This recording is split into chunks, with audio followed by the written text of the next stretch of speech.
Live from Quito, Ecuador, I'm Sony Gray and this is From the South, the daily news brief from Telesur English. And we start this new edition right now.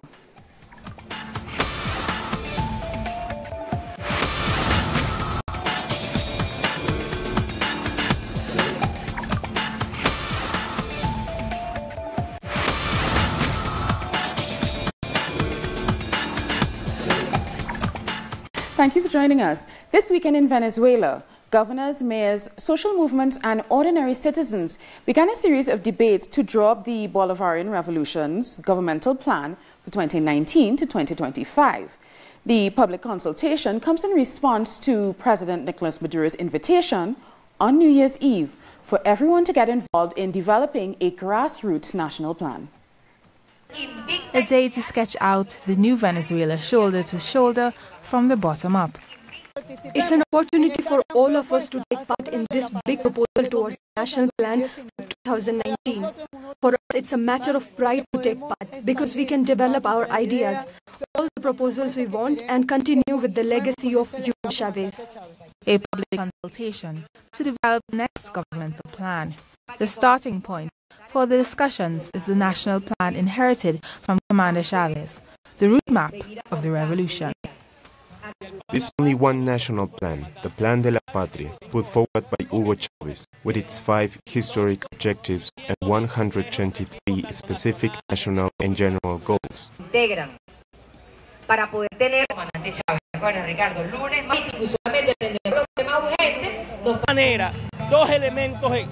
need to update this plan to fit today's conditions in Venezuela. To my mind, 2 fundamental things should be the priorities. First, the economy, how we manage it to benefit people, how we bring hyperinflation under control, organize distribution, and boost the production of goods that we need. Secondly, and this is a guarantee of the continuity of the Bolivarian process, is how we secure the unity of our people, unity within the Chavista movement, and more broadly, unity of the Venezuelan people to successfully confront North American imperialism. This is the first of several rounds of debates that will continue until February throughout the country. What we're doing here is reorganizing our support because we're facing an imperial offensive, and we're developing a grassroots, patriotic, Venezuelan counteroffensive, and we hope this can inspire the rest of our America. There will be consultations by region and by sector, as well as special topics where citizens can present their contributions. These will feed into the collective drawing up of the governmental plan, an unprecedented process that consolidates Venezuela's participatory democracy. On Friday, Venezuelan President Nicolas Maduro closed the country's borders with Aruba, Curacao and Bonaire for 72 hours. Maduro took the action to prevent smuggling. He also accused the islands of not taking enough steps to prevent the contraband, which was affecting Venezuela's strategic interests.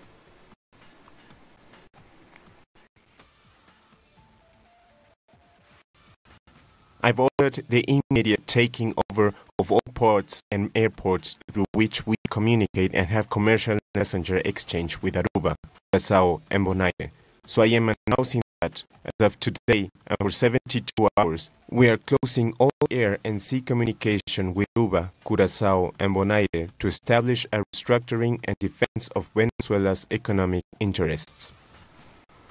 Our correspondent Madeline Garcia has traveled to the Venezuelan coast that is closest to Aruba to reveal the situation. On her Twitter account, she shows how the power lines in the town of El Supi have been cut to remove the copper from the cables.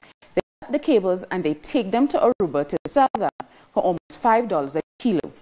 She also tweeted that this affected hospitals, schools and entire communities that now struggle to survive with almost no electricity.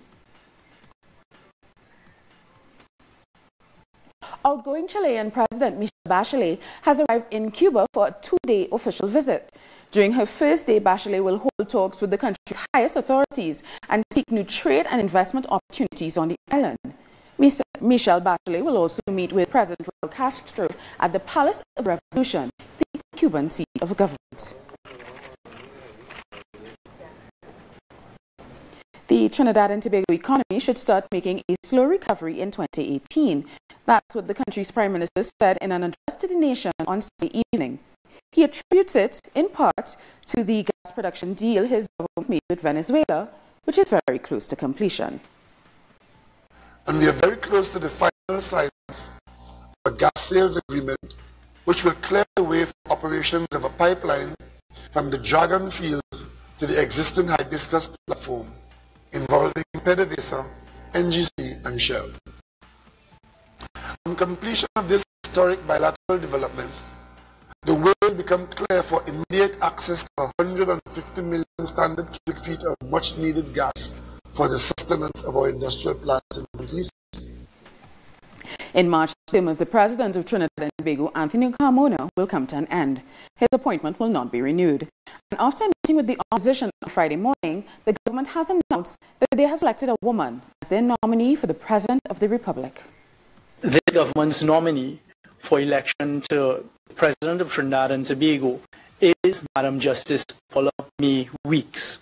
Madam Justice Paula May Weeks, as I'm sure the population would be aware, has had a sterling, stellar career as a jurist in Trinidad and Tobago, rising to the highest level, which is the Court of Appeal in Trinidad and Tobago, where she served for approximately 11 years as a Court of Appeal judge. She started her schooling at Bishop's Anstey. I've been told that that must be made aware to the public of Trinidad and Tobago by the proud alumni of Bishop's Anstey, and then she went on to the University of West Indies. Belize is home to the largest barrier reef in the Western Hemisphere. Coral reefs are notoriously vulnerable to climate change, so Belize has taken the radical step of permanently banning oil exploration in its waters, a move that will protect the reef and its wildlife. Nadia Bood is a marine scientist and a climate change adaptation specialist at the World Wildlife Fund. She joins us now from Belize City. Hi Nadia, thank you so much for joining us. Could you just tell us, why is this reef so valuable? Our reef environment is very valuable to the country. It's one of the main economic generators for Belize. For example, when a couple of years back we did an economic analysis to look at the economic benefits being provided by our reefs, and it was found to provide them to Belize's economy, including the GDP, up to 500 million per year, and that was in 2009. So currently, it's even more than that. So it's very important, not only from a biodiversity viewpoint, but also from an economic viewpoint as well, and provides so many jobs, up to 190,000 Belizeans that are directly dependent on our reefs. So I'm guessing you kind of answered why the government was so willing. Now, the name of the bill is a bit complicated. It's Petroleum Operations Offshore Zone Moratorium 2017 bill, because the thinking is that governments would agree to foregoing the potential for oil exploration in their waters, regardless of the environmental harm. Yeah, the thing is, many governments see oil as a way to make significant economic generation for their country. And so we applaud Belize. It's been a long time coming, because we've been asking for this. The public and the conservation community has been asking for this for quite some years.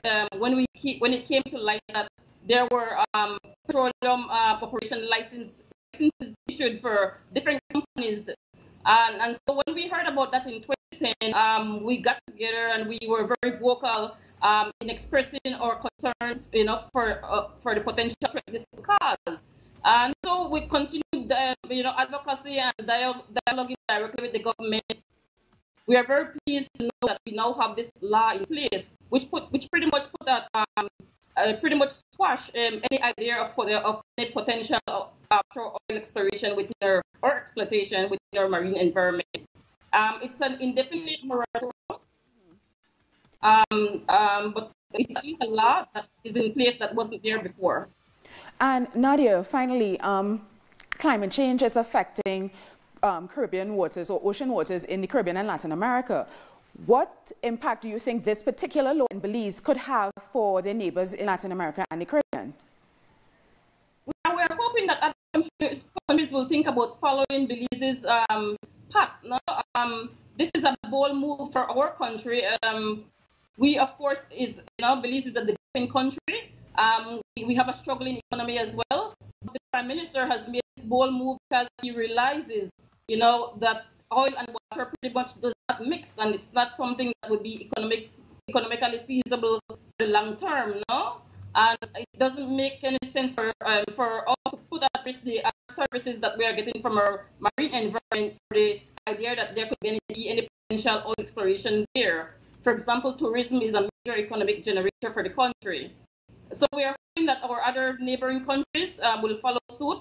Mexico is already in line with what we have done, because they have also put a moratorium for their Caribbean or their Yucatan coast area. So there's no oil activity that's going to be happening there. So we're hoping that our other neighbors within Central America and the Caribbean will follow suit, and South America, of course. Yes, thank you so much for chatting with us. So we've been talking to Nadia Booth. She is a marine scientist and the climate change adaptation specialist at the World Wildlife Fund. And with that, we're going to a break, so stay with us.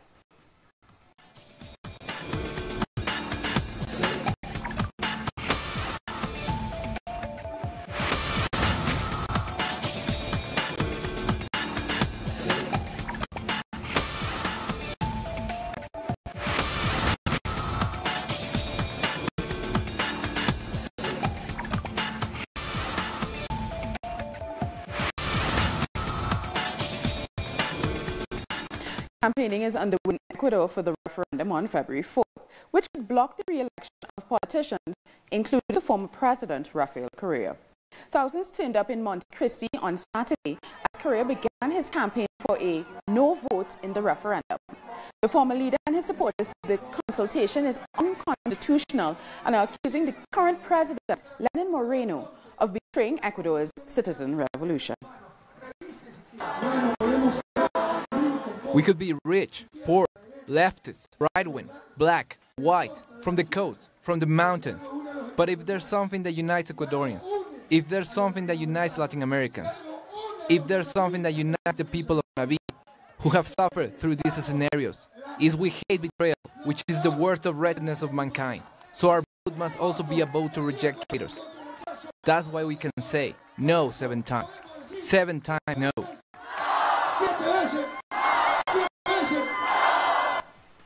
And Ecuador has a new vice president. Maria Alejandra Vicuña was chosen by the National Assembly as the new successor to Jorge Glass.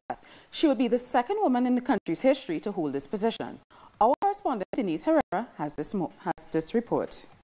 The plenary of the National Assembly voted on Saturday and chose Maria Alejandra Vicuña as vice president, with 70 votes in favor, 11 against, and 19 abstentions.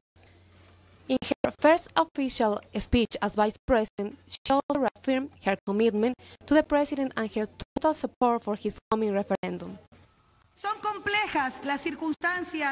The circumstances of national politics are difficult, in which I assume the enormous historic responsibility. But it is precisely these moments that test those of us who define ourselves as revolutionaries. In these days, we must defend with even more vigor the principles with which we began this process. At the beginning of the session, several assembly members expressed their positions, like Luis Fernando Torres, who expressed the discontent of his movement called Partido Social Cristiano. Those of us who are abstaining will not assume any political responsibility. Although we respect the president's right to put forward the names he believes are most loyal to his project and his government. The list sent by President Lenin Moreno also included the names of 2 women very close to the citizen revolution, like the Foreign Minister Maria Fernanda Espinosa and the Justice Minister Rosana Alvarado. It is an honor to have the confidence of the President and have been part of the short list. I feel honored and I'm very happy that, as it should be, the person who was first on the list has been elected Vice President.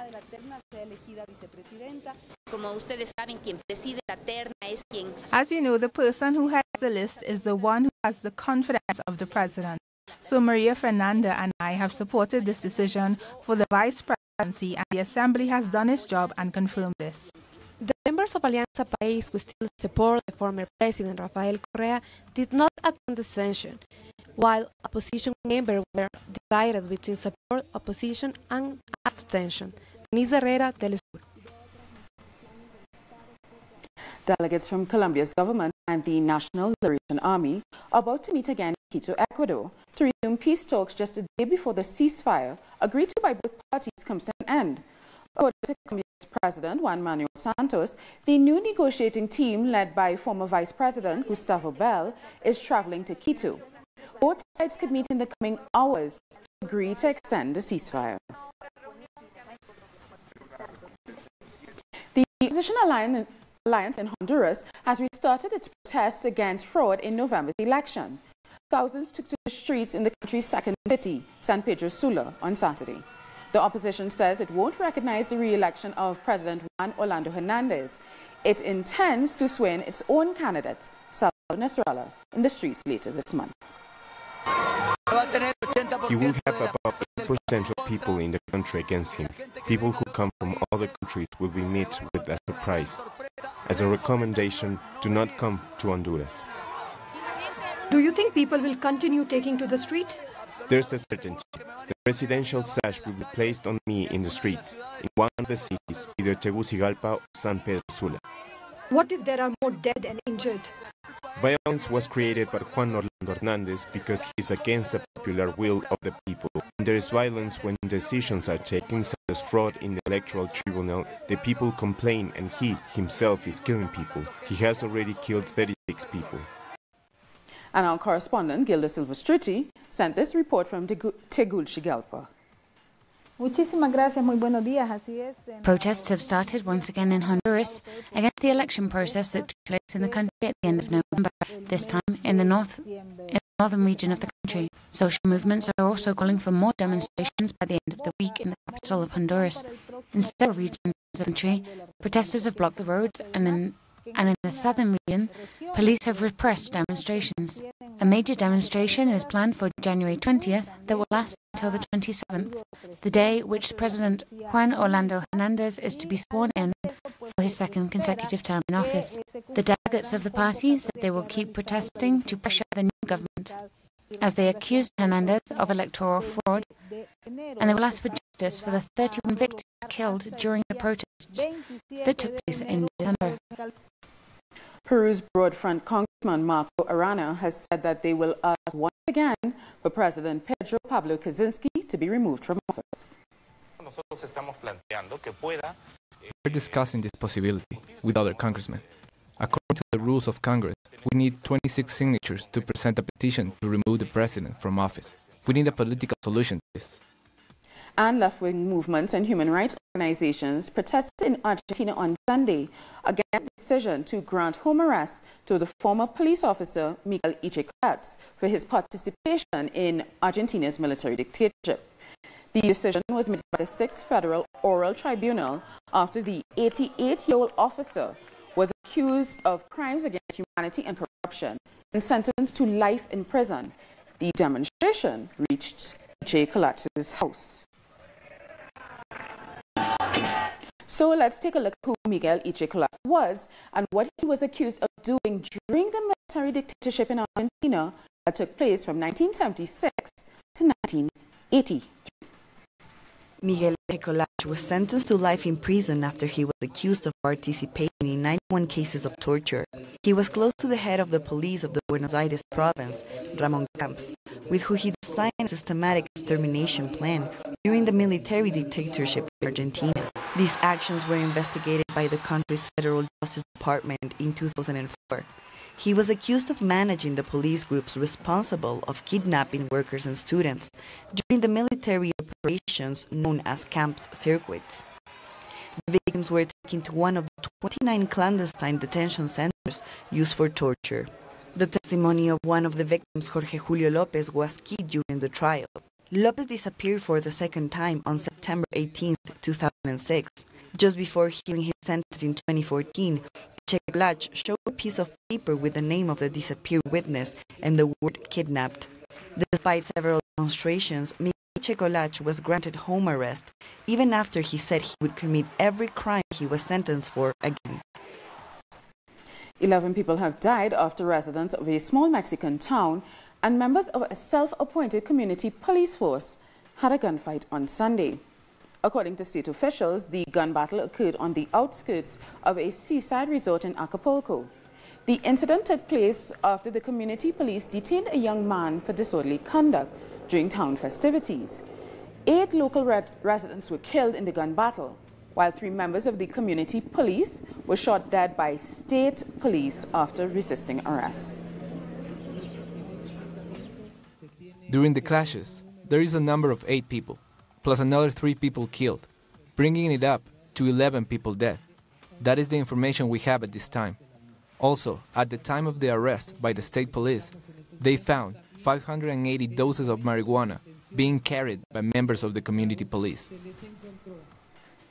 Rising energy prices are affecting the price of tortillas in Mexico, a basic item in Mexicans' daily diet. Producers are complaining that they have no support from the government in facing a situation that has caused the closure of a number of producers. More details in the following report. The rise in tortilla prices has been registered during the first days of 2018 and is worrying merchants like Paloma Galindo, who has had to adjust the prices of her tacos accordingly. We are going to lose clients. I make my tacos with nopales, with potatoes, so they are more filling, but people will still rather they were cheaper. Producers of one of Mexico's essential ingredients are complaining about the rising prices of goods such as LP gas, which rose in between 21.7% and 47% in 2017 alone, according to the Energy Regulatory Commission. Our sales have decreased by about 40%. We have been affected by rising prices. People have told us they will stop eating tortillas, and we have been trying to figure out how to reduce costs, because prices just keep going up. Electricity has risen as much as LP gas for high-capacity users. Tortilleros say the crisis did not start in 2018. Energy price impact everyone who provides a service or product. We are not lying. The government has said the increase in prices stems from speculation and gratuitous pricing, but consumers disagree. This is really affecting us. Gas prices are hurting us. Everything is too expensive. Gasoline has also risen in price by about 6.9%, according to the Mexican Association of Gasoline Entrepreneurs. The increase in food and energy prices since the start of 2017 has pushed the inflation indicators past the established limit set forth by the central bank, and they currently are at the highest level they've been for 16 years. Musicians from Rio de Janeiro's top 13 samba schools have paraded along Copacabana Beach as they gear up for Rio's world-famous carnival. The event aimed at promoting tourism ahead of Rio's World Carnival that will begin on the 9th of February and run through until the 14th. The drum sections of each school, along with some samba dancers, participated in the first samba encounter, and they performed with the Petrobras Symphonic Orchestra. It's a way of showing the whole audience what we do throughout the year and not only at the carnival. This year, the crisis has affected several schools. It's very complicated for several schools, but we have to have fun with joy and wait to see what will happen. Trinidad and Tobago Carnival was launched on Friday at the Queen's Park Savannah. The chairman of the National Carnival Commission, Colin Lucas, says their goal is to make this a guaranteed addition to the calendars of tourists the world over. He says the commission had decided to reintroduce the Carnival Kings and Queens to the annual Calypso competition. It's a controversial decision that could lead to the show being unmanageably long. Trinidad and Tobago Carnival takes place on the 12th and 13th of February. And we'll be back very soon, so stay with us.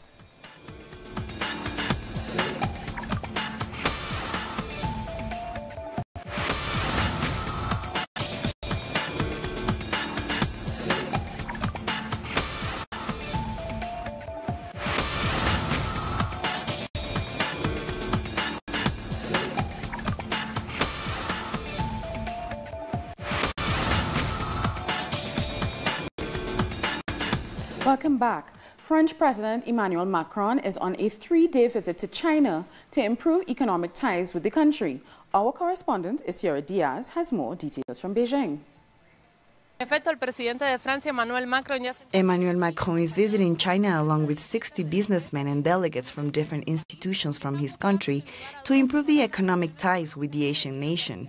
France is the country with whom China has the biggest trade deficit, around 30 billion euros, although France's finance minister said in December that the trade relations with China and Russia could work as a counterbalance to the uncertain trade relations the European country has with the United States and the UK, especially after Brexit.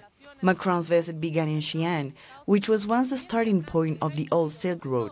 This showed his support to the revival of the Asian Trade Road, now known as the Belt and Road Project, an initiative of the Chinese President Xi Jinping, who is planning to build a trade road along Asia, Africa, and Europe. On his first stop, Macron remembered the historic relations between France and China and also visited important cultural places around the city. Today, Macron traveled to Beijing, where he dined with the Chinese president and his wife. Tomorrow, he will visit the Forbidden City and the government palace as well. He will meet with China's president of the Assembly and the prime minister to sign several agreements between both nations. An important issue Macron touched on was climate change and defended the Paris Agreement and the use of renewable energies, and also touched on the fight against terrorism. Macron will remain in China until January 10th. And now let's have a look at some of the stories making headlines around the world.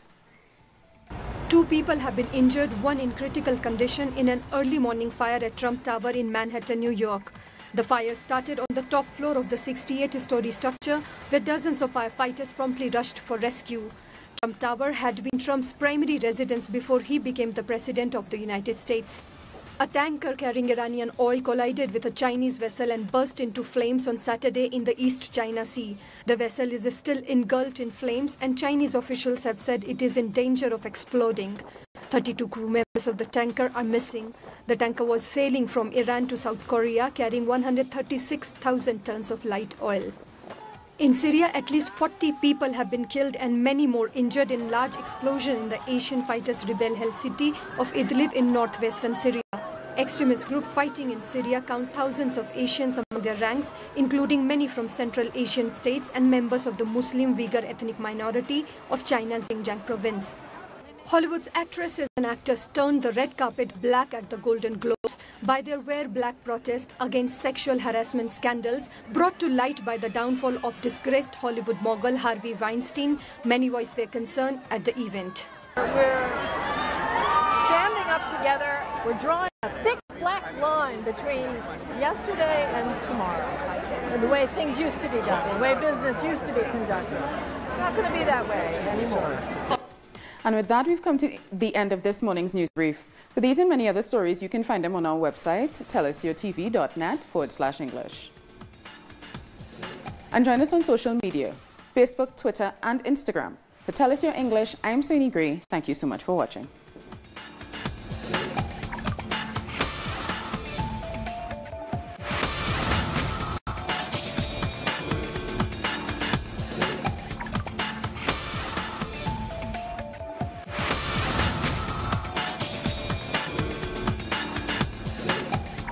Events told by their main figures. Research findings that transcend our people's views.